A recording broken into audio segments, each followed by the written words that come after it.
In this video, I'm going to show you how to replace an air conditioning cooling fan in a Nissan NV2500. It is located in the engine bay area.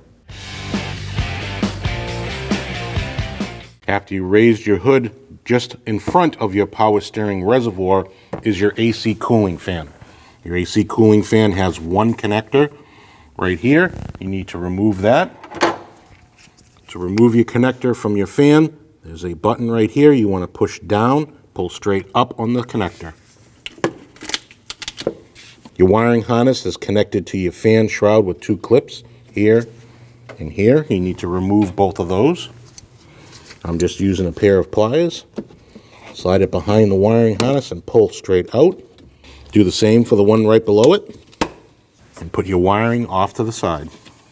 Your fan is mounted to your fan shroud by 4 8mm bolts, 2 on the top, 2 on the bottom. We're going to start on the top.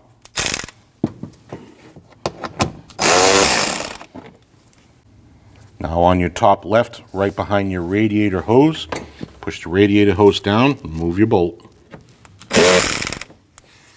Now just below that is your bottom 8mm bolt. You need to take that out.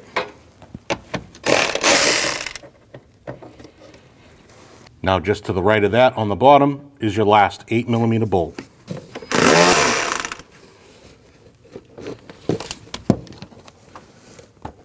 Once you have your 4 8mm bolts removed, take your fan, push it straight towards the engine and up and out.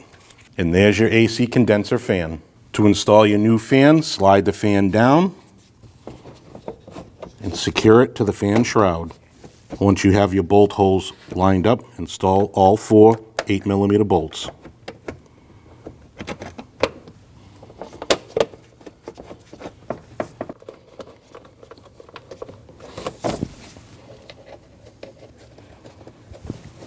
Once you have all 4 of your 8mm bolts installed, now you can tighten them. Now you can reinstall your wiring harness to your fan and plug in your connector. Listen for the click. When only the best will do, demand TRQ. The only company that lets you view before you do. TRQ is committed to offering the highest quality aftermarket auto parts that are engineered for peace of mind. Thanks for using and viewing with TRQ.